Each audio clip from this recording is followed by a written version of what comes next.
Okay?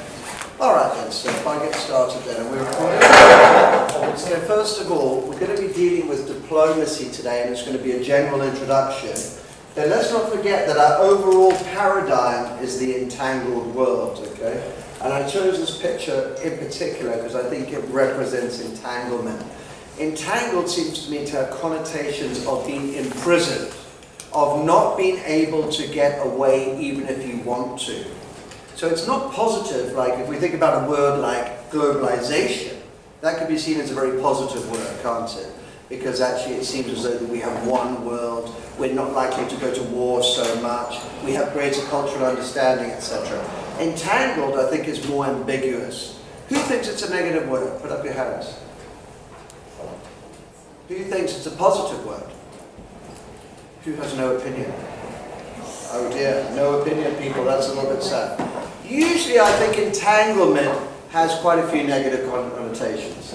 Trapped, not being able to escape, etc. Entangled in ivy. If you say to someone you're entangled in a relationship, would you say that that's a positive thing? No, I would say on the whole that means that you can't get out. It sort of suggests, as I say, imprisonment, a lack of escape. Maybe that someone has power over you, that you cannot become autonomous and you cannot become independent. Now these are the questions. I'm not going to read them out because that would be very boring. But it's absolutely key that when you are looking at the case studies in World Scholars, whether you're looking at human relationships or whether you're looking at diplomacy like I am today, these guiding questions should inform your study of the case studies. What am I going to do today? I'm going to try and cover as many of them as possible. It's going to be a little bit random because some of my slides are from my young son Elliot, who selfishly chose to be sick today. And so I have some of his slides, and I'll just have to do the best that I can. The main thing that I'll be looking at is the purpose and history of diplomacy. Then I'll be looking at some of the other kinds of diplomacy, like dollar diplomacy, like gunboat diplomacy, like big stick diplomacy. And in order to do that, I'm going to slip into some of the history. But if you look at that enormous reading list that you have, I can only scratch the surface today. Maybe look at, say, 10 or 15% of it, okay? Now, as you see here, the term diplomacy is very interesting. It comes from Greece, and we're going to be talking quite a lot about Greece today. And it comes from the idea of diplo, which means folded in two, an object folded in two. Now, this folded document was seen as a privilege in ancient Greece. It meant that you could travel, and that princes in other parts of Greece would grant you favors, that you had special status and special privilege. That will be a reoccurring theme today. You will notice that diplomats have diplomatic immunity in many cases. You will notice that diplomats don't queue at airports. Some of you will know that diplomats have a different color passport. Does anyone know what color it is? Blue, okay? And diplomatic passport is always blue. Later, okay, after this idea of the folded document, okay, it was issued by chancelleries. So it actually became an official thing. And it contained agreements between sovereigns, between kings. So diplomats carry treaties between different kings or queens or emperors. So they were very important right from the beginning. But today we're going to see that it's very different. By the 18th century, the French term diplomat or diplomat came to refer to a person authorized to negotiate on behalf of the state. So the diplomat, if we had a diplomat from UAE, would go to the United States, and he would have the power of the sheikhs and the government of UAE to speak for them and to stand in for them. So you can see why it's such an important position. They have a great deal of power. They can represent, they're the voice of the state. Okay. Now, I've taken a lot of my information from Britannica. I put the link in here, and that will go into the OneNote. I very much suggest you look at this. I'm certain that World Scholars were looking at this when they set a lot of these questions, okay? Now, this is very interesting, that diplomacy is a substitute for the use of force. Some people define diplomacy as war by other means Who can tell me what that means? War by other means, yeah? Maybe like war, like fighting over politics? Yeah, so it's still fighting, isn't it? But it is fighting using your cunning rather than using your fists or your weapons, etc., okay? Diplomacy can be coercive, and that word means using force or power, doesn't it? And we'll talk a bit about that. At the moment, the United States is using quite a lot of coercive diplomacy. I'll be using them as an example, okay? But its primary tools are dialogue and negotiation.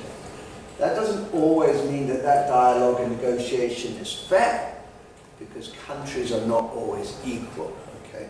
But diplomacy usually involves some kind of debate, bargaining, negotiation, and mutual understanding. Unlike foreign policy, which is usually public, diplomacy is often conducted in confidence behind closed doors. Does anyone know why? Why would foreign policy be official, but diplomacy be private sometimes? In fact, very often. It can be biased, that's right.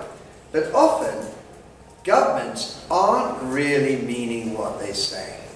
For instance, quite often, a government like the United States, like Donald Trump, will be saying to North Korea, we're going to nuke you. Privately, they might be saying, I have to do this to speak to my voters. They may very well have a telephone line to North Korea saying, I'm going to make a speech just to warn you, blah, blah, you know the deal, you make a speech back. Because it can sometimes, why would it be, Alex, that the electorate would like their leaders speaking that way?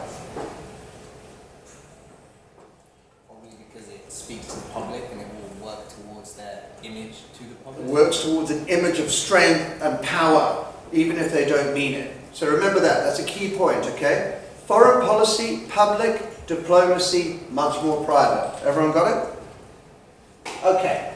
Now what is diplomacy really about? The final goal of diplomacy is to strengthen the state, to make the state stronger. It's about serving the national interest. At the moment, Donald Trump says, America first, doesn't he? Some people would say that's just being honest. That's what every diplomat looks to do, whether it is in trade, whether it's in resources, whether it's in exporting their workers, whether it's in terms of solidifying their military and their alliances. Diplomacy is about making your state stronger, okay? It's about maximizing your group's advantages, okay? However, in times of peace, diplomacy may involve coercive threats or economic and punitive measures. I'll be dealing with two of those today. One will be the use of foreign aid, which is diplomacy, what we call dollar diplomacy. What do you think that means, guys? Dollar diplomacy. Making money to buy land. Exactly, buying people. Dollar diplomacy means bribes. The opposite of dollar diplomacy would be sanctions, wouldn't it? And punitively treating different countries so that you bully them and get them to do what you want, okay? When diplomacy fails, war may ensue. Okay, so generally diplomacy works against war because diplomacy generally is about peaceful prosperity.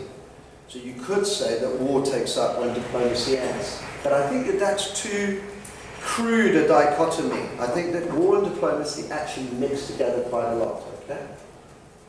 I'd say that diplomacy builds and tends the coalitions that make alliances. Countries are dependent upon alliances, are they not?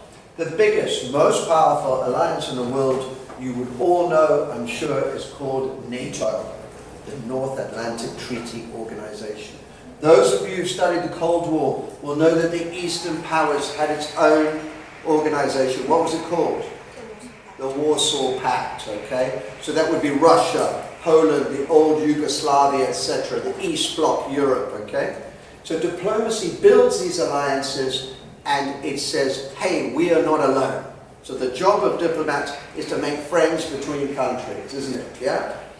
So it strengthens and it sustains the peace that follows. Okay? Now, ancient diplomacy, this is really fascinating. Diplomacy goes back. Now listen, we don't have history. We have something what we call prehistory, which means caveman times, Neolithic times, etc. We don't really know about that time because there's no written record. All we have, of course, is things like cave paintings. But the earliest written records that we do have go back to Mesopotamia, to Babylon, which is modern Iraq, is Babylon, okay? And interestingly enough, in this language, Akkadian, there is the first peace treaty, okay? This was the major language in this part of the world back then, which was then replaced by Aramaic, which was the language that Jesus would have spoken, and it was then replaced by Arabic later. Now, why am I telling you about this? Well, it's absolutely fascinating, okay? Because, check this out. This stone tablet here is a peace treaty between Egypt and the Hittite Empire, which were the two biggest empires at the time. So we're going back to 7000 BC. There were peace treaties, there were diplomats, there were ambassadors, there were people negotiating treaties, written in stone. And this act of writing means that you swear an oath. So for treaties to work, you need to make a solemn promise, don't you? That I will do this, you will do this, we won't do this. And this was interesting because it kind of guarantees the peace, okay? There it is, for those of you who want to see. Egypt is here, Heliopolis is here, this is Alexandria today. And if we look up here, this was the Hittite Empire. So they smashed together. So you tend to find peace treaties between mighty empires. They will exhaust themselves in war without a treaty. So a treaty therefore becomes a substitute for war, a set of rules. And isn't it interesting that it goes all the way back then? So it's a binding agreement, as I say, and it establishes obligations. You have to do some things, okay? There are rules today, and this is what they ask you about. I'm going to go into more of this actually later, which is the Vienna Convention. And this is actually an international convention in 1969 when all the countries got together and they said, for a treaty to be fair, these are the rules of treaties. Now, as you'll see later in my speech, it doesn't always work. But it's the attempt to have international conventions, rules, and norms, okay? To have some kind of international law. I'm also going to quickly stop on the Geneva Convention, because this is extremely important. Hands up if you've heard of the Geneva Convention. Okay, anyone give me a definition quickly? What is the Geneva Convention, guys? What is it exactly? We know here that it was first made in 1864. There have been a number of them since. Look, 1906, 1929, 1949. Okay, what does the Geneva Convention do? Well, it establishes rules for the treatment of people during war. Now, some of you may or may not know, when the Allies won the Second World War, for instance, the British and the Americans put the Nazis and Japanese on trial. And they did so because they said, you contravened the Geneva Convention. One of the problems was that Japan had refused to sign the Geneva Convention. So the idea of prosecuting someone for war crime is quite interesting under those circumstances. Germany had signed the Geneva Convention. So if you take somebody prisoner in war, can you shoot them in the head? Can you torture them? And this is why the Americans got into a lot of trouble in both Afghanistan and Iraq. They are one of the major proponents of the Geneva Convention, yet we've all seen photographic evidence of torture happening in Abu Ghraib, and many of you will have seen people being kept in Guantanamo Bay. And many lawyers would argue that that is a form of torture. So this Geneva Convention is the idea in the whole world, even when we fight, that there have to be rules. Some of you may know in boxing. Does anyone know what the rules are in boxing? do. Do you know who wrote all the rules? Um, The Marquis of Queensberry rules. One of the most important rules, boys, is where can you not be hit? Think very carefully why we should all say thank you to the Marquis of Queensberry. I think we all know, yeah, definitely. You cannot be hit in a place that hurts a great deal. So it's the idea that even in a battle, even in a war, there has to be some kind of rules, the Geneva Convention, yeah? However, treaties are often broken. The Treaty of Versailles, when was it signed? Izzy Thorne? 1990. Exactly, good historical knowledge. The Treaty of Versailles is one of those troubling treaties. It's a treaty after the First World War, mainly written by France, who were very angry with Germany. They made Germany pay for the whole war. They took parts of Germany off them. They really punished the Germans. They made them say, you are 100% guilty for everything that's happened in this war. They really were angry at the Germans. And it's this treaty that many argue that leads to the Second World War, because it was a very unfair treaty. And because it was an unfair treaty, it got broken. Now, appeasement is a word that is one in our vocabulary for diplomacy. To appease someone means to try to take away their anger. There is Alex. Look at him. He's a big, ferocious boy, okay? Let's imagine I meet him in the alleyway one night and he wants to beat the living daylights out of me. I reach into my pocket and I find that I have a nice little packet of chocolates. I give Alex the chocolates, hoping to appease him, hoping to diminish his anger. Now, when some of you study Second World War history, you might study it and you think, why the hell did Hitler get away with so much? Why was he able to take parts of Czechoslovakia? Why was he able to bring a military into the Ruhr Valley where he wasn't supposed to be? Why was he able to increase the size of the German army? Why did Britain not do more? Why did they wait for Germany to become powerful?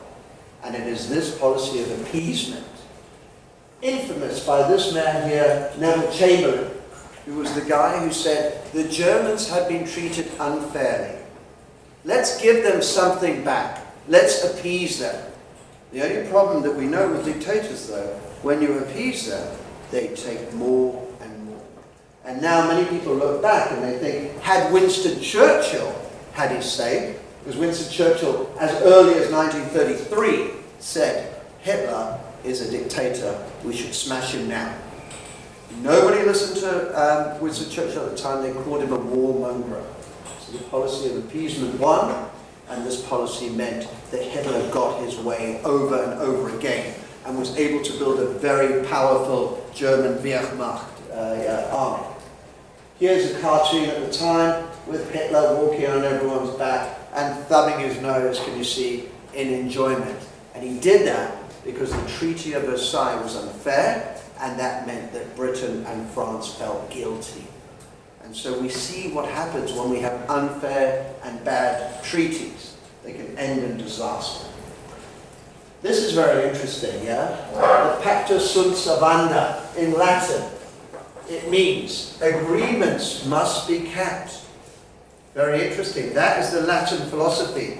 If you write something down, if we write this treaty and we sign it, the Latin here is, we are acting in good faith, we're going to keep it. What's the problem, guys, with that? Why do you think it doesn't always work? What do you think, Ibsy? Why does it not work? Good faith isn't reliable. Good faith is not reliable, yeah? We often require force. Some of you will look at the United Nations, or you'll do MUN, you'll think, why is it that so often the United Nations seems so poor, so ineffective? And the reason being, of course, because they have no real army. Because we're relying on people to keep agreements. In a moment, you're going to see why that goes wrong, okay? Here's another key term. You may have come across this one, the plenipotentiary, which is a Roman and Latin term, okay? A treaty is normally negotiated between plenipotentiaries providing their respective governments with the full power to conclude a treaty. So if you see that word again, plenipotentiary, it means you can negotiate for your government. You're allowed to sign for your government, okay? So it's a Roman word, it goes back to the times of Romans. Some of you will know when Rome was an empire, it had so many different bits to it that they would send plenipotentiaries from Rome to North Africa, or to Britain, or to Gaul, or to Iberia, which is modern-day Spain, and they would negotiate as plenipotentiaries for Rome. Now, I'm going to use this as an example of a treaty. How many of you have heard of the Treaty of Non-Proliferation? Put up your hands. It's such an important treaty. If you haven't heard of it, you need to hear about it. Basically, nearly every country has signed it. And it is an agreement that nuclear weapons should be reduced. The end goal of the treaty is to get rid of nuclear weapons. And also, non-proliferation means it shouldn't spread to other countries. And yet, guys, it hasn't been respected at all, has it? Hello, guys, you're right. We're talking non-proliferation treaty. What is that, Rhoda? You're going to tell me, sir. Ah, you see, on video now I have it, you don't know. Good answer, Rhoda. There we go. One country, do we recognize it? Yes. No. Pakistan have developed nuclear weapons completely illegally. They've signed the treaty, the non-proliferation treaty. They developed nuclear weapons. Who else did it? India did so. Okay, very controversially. And of course, North Korea. Pakistan had a very famous nuclear scientist who illegally flew to North Korea and gave them the technology for nuclear power, etc. He is now in prison forever in Pakistan. The Pakistani government have punished him. He did it for money, okay? But these countries, these two countries, they feel that they need to have nuclear power. Or nuclear weapons, I should say. If they've got it, do they have to have it? Yeah. So the idea is that they need to be able to challenge each other. Otherwise, the whole idea of nuclear power, or nuclear weapons, is you should cancel out each other. Why does America not use nuclear weapons? Well, because Russia got as many, or China had them as well. That's the idea, isn't it, okay? And these guys have realized that if you have a nuclear weapon, you could blackmail, threaten, and bargain your way to the table. So did any of them really get punished? Not really. So what's the problem with the treaty then? Not necessarily useless, but it is limited in what it can do. You know what I mean? Limited in what it can do. Again, you're relying on the goodwill of the country. You don't necessarily have teeth to actually see things through. Now, North Korea has faced coercive diplomacy, hasn't it? It's faced all of these sanctions, etc., etc., etc. But they haven't worked. The coercive diplomacy has failed. And the problem with that, of course, is that the actual government of North Korea don't care about the people. So if the people are starving because of sanctions, if the country's broken, they don't seem to care, do they? So that's why in that particular case, that coercive diplomacy has not worked. And North Korea continued to develop missiles and now have an ICBM that can hit America. Okay. I've done the Treaty of Versailles, haven't I? I told you I got my order of slides a bit wrong. Another question, a bit random that I'm going to this now, is the embassy versus the consulate, okay? And it comes down to the fact that an embassy is more powerful. An embassy can do more things for you, okay? So what you'll find is a country like Britain, if it's looking at a big power, if it's looking at a big friend of theirs, like the United States, they're definitely going to have an embassy. But if you're going to, say, Malta, which is a small European island, they're going to have a consulate. So it's just to do with like the size and the power and the number of diplomatic things that they can do. An embassy is headed by an ambassador, isn't it? And an ambassador has a lot of status and they have complete diplomatic immunity. This is the UAE consulate in Los Angeles. Why would that be a consulate and not an embassy? Come on, a bit of lateral thinking here. Because the US is like it's a very powerful country, and the UAE would want like trading and all Sure. that to do with. This one's a consulate, so it's not quite so powerful. There is a UAE embassy, but where would it be, guys? Washington, D.C., of course, okay. Now, I'll go through some of the terms, if some of you had a chance to look at these yet. Very quickly, the charge d'affaires is basically the second in command. So if the ambassador is killed, the ambassador has a heart attack, the ambassador dies, the ambassador has to go home sick, etc., the charge d'affaires takes over. Diplomatic immunity I'm going to talk a little bit more about now, but diplomats cannot be arrested. It's a very big and tricky one. There have been instances like in New Zealand where they had a Korean diplomat who murdered a woman and was able to get out of the country still. So it's a tricky one, this diplomatic. Asylum is a very interesting word. Most of you probably think it means like sort of mental institution. But asylum actually means safety. Okay? And asylum is when a country looks after somebody. Everybody have a look at Mr. Anderson there. Let's imagine that Mr. Anderson is from Wolverhampton, and it's become so crime-ridden and terrible there that he came to UAE and he said to the Dubai government, please can you look after me? There are so many thugs and dangerous people in Wolverhampton. I cannot live there any longer, and I cannot teach in that hideous environment. Please will you grant me asylum? And that is in fact what happened to you, isn't it, sir? Is that true? He now actually has asylum in Dubai, and we are looking after him in Dubai, which is nice, isn't it? Residentura is a very interesting one, okay? This is basically to do with spying. Now, residentura is when a resident spy is able to liaise, he's able to talk. Now, this goes back to the days when America and Russia really hated each other. In fact, we're back there again now, aren't we, during the Cold War. If you wanted to have a spy, almost always they worked in the embassy, because no one else was allowed into the country. So the residentura was the idea that that would operate as a spying base.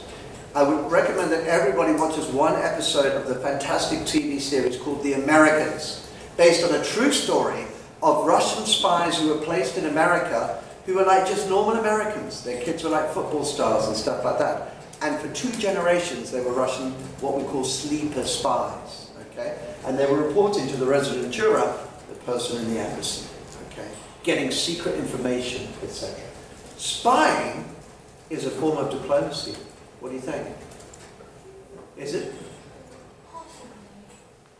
I think it really could be classed as a form of diplomacy. Maybe not very nice diplomacy, but it's what we could call covert diplomacy, okay, where you're finding stuff out.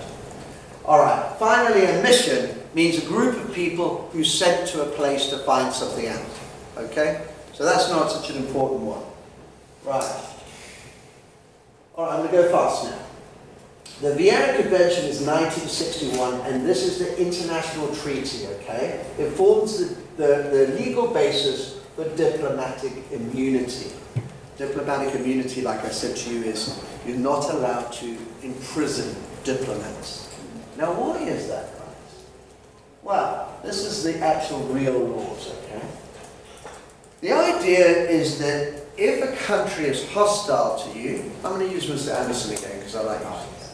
Mr. Anderson is a Russian guy and I'm American, okay? Now we know we don't like each other at the moment. So maybe in a kind of hostile world, I will imprison him. I will say, get into jail, Mr. Anderson. And I don't really need to provide any real reason for doing so. So the idea is that you can actually treat diplomatic people unfairly. You might use them as like hostages and put them in jail. Just to stop this happening, therefore, they had diplomatic immunity. Now, that's a bit bad in some ways, isn't it? Because you can go around doing everything. You can behave like shockingly and not be arrested and stuff. That's the idea. But this is another key term you have to know, persona non grata. Did anyone come across that? Persona non grata means that you are no longer a good person. So if they don't like you, if Miss Emily Bowles over there has been bad in my country and I want to get rid of her, I will say, you are now persona non grata, Emily Bowles. Get out of my country. You have 2 or 3 days to leave. So it doesn't mean that you can continually be bad and say, okay, I've got diplomatic immunity forever. because you can be declared persona non grata. Okay. Also, the embassy is not allowed to be invaded. Interestingly enough, in 1977, Iranians broke into the American embassy, attacked the staff, and stole their documents, etc. That is an act against national sovereignty. Do you guys realize that the embassy is not the property of the country? So let's imagine I'm in the UAE embassy in London. Are the British police allowed in that? No, it is not their territory. It's considered a piece of UAE. Okay? So it's kind of sacred ground. Some of you will know that the leader of WikiLeaks, what's his name? Julian Assange. Yeah, Julian Assange. He got into a bit of trouble and he ran in London into the Ecuadorial, is it Ecuador, was it? Exactly. Who put him up. And he had asylum in their embassy. The British police are waiting to arrest him at the doorstep, but they're not allowed to go in. You have this kind of special space, okay? What else? Yes, there's also free communication, and this is a very controversial one. You have diplomatic bags. They're labeled diplomatic bags. Do they go through the scanner at the airport? No, they don't have to. They are not allowed to be searched, and this is where it gets a bit scary, isn't it? If we start to think about things like North Korea, you're not allowed to open a diplomatic bag. But there are rules. There's supposed to be documents. But then there's often a kind of sense in which if you ever wanted to do something illegal or bad, you can use diplomatic bags. Some of you may or may not know that North Korea, one of the big things that I'm really interested in as a South African, is that our rhinos and our elephants are dying. And especially our rhinos have nearly been killed, they've been decimated. There've been lots of our Chinese people consuming rhino horn, etc. Guess who runs the trade? North Korea. North Korean diplomats have been coordinating the illegal smuggling of rhino horn using diplomatic bags. So it's very interesting, isn't it? Diplomatic bags can be misused then, can't they? And they're also exempt from any kind of customs duty or customs inspection. Alright, now I'm going to go very fast, okay. Back in the day, the first diplomats, okay, were called proxenia. That's another word that you'll see on the World Scholar site. The proxenia were the first diplomats. They were actually people who were chosen, and they gave money. They actually paid for it themselves, which is not that crazy because the British Army, until the First World War, if you wanted to be an officer, you paid to be an officer. So the idea was, if you paid to be one of these proxenias, then you could make money by trading with the state, etc. So how have we changed? Well, what happens today? If someone wants to be an ambassador, do they just pay and say, hey, I want to be ambassador of the United States? Well, actually, horrifyingly, nothing has changed. I'll explain to you why. In theory, an ambassador is someone who joins the diplomatic service. They begin at the bottom and they work their way up. They may be a consul, then a charge d'affaires, and then the ambassador. But the terrible truth of the matter is, at the moment, especially with President Donald Trump, he has made many of his friends who donated money to his campaign, he has made them ambassadors. So one of the key things to think is, even though ambassadors and diplomats are meant to be paid today, sometimes it remains a reward. You know, what we call nepotism, when you make your mates your friends and you put them into positions of power. And we've never seen that, have we, teachers? Anyway, moving on very quickly now. The last thing I'm going to talk about today, because I'm getting knackered myself, and Elliot's not here to take over from me and I'm not doing his slides, is there was a time when the United States and China really hated each other, even more than today. And this was under the Chinese leader Mao Zedong. Any of you heard of him? Yeah. The Little Red Book. Now, America and China were very hostile. Why I'm giving you this example, though, is that America hated Russia even more than they hated China. Have you all heard of the saying, my enemy's enemy is my friend? Okay. So what happened? Well, this is where we talk about ping pong diplomacy. Anyone see that? That's on the site, okay? What is ping pong diplomacy? Well, diplomacy doesn't always happen between diplomats. And it doesn't always happen between highly powered people, etc., okay? The warming of relations between China that began in 1971 actually began at the Olympics. And this strange young dude over here, can you see him? Not the greatest picture. His name is Glenn Cutler. He was a hippie man, and he believed in peace and love. So even though everyone was really hostile to China, he walked across the table after losing, and he hugged his Chinese friend. And they went around together, and they made friends, and this was all filmed. And it began this rapprochement, this kind of friendship between the American and the Chinese table tennis team. And a lot of people feel that this was the changing moment in American relations with China. Eventually, this